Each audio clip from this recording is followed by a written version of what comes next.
And we came together to formally recognize, on behalf of the state of New York, the atrocities that happened here at the Thomas School. All new at 6 tonight, a day that many in Western New York's Native American community have been waiting for more than 150 years. You just heard from New York's highest official acknowledging and ultimately apologizing for the state's role in a controversial school built on Native territory on the Cattaraugus Reservation. It was the Thomas Indian School, which first opened in 1855 and contributed to a federal policy known as forced assimilation. Took Native American children away from their homes under the premise of gaining a Western education while forcing them to abandon their culture.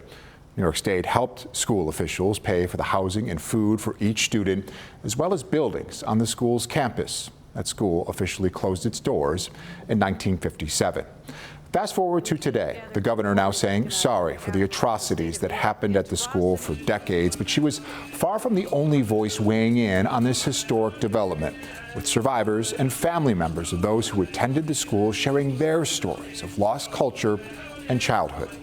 Here's 7 News senior reporter Irving.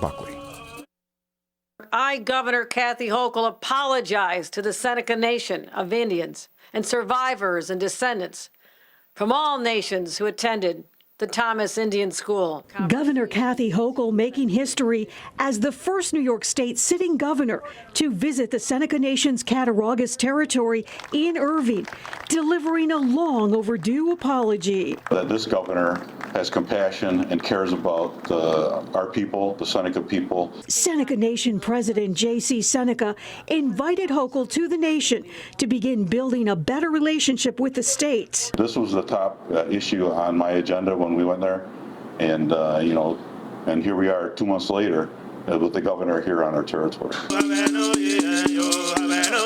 We're dancing in the memory of all those people, all of our ancestors, our grandmas and our grandpas. The state operated the Thomas Indian School until it closed in 1957.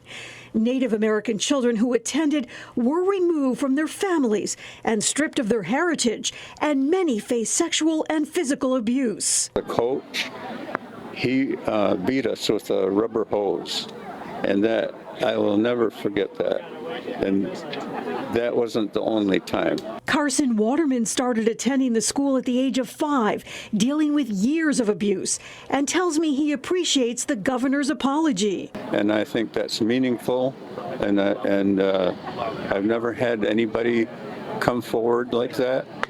No politicians, no one's ever done this. Survivors and family members met with Hochul Tuesday, telling the governor how many grew up without love. Like they said, they don't know how to convey love. Seneca member Denise carried a poster of her parents and uncles who all attended the school.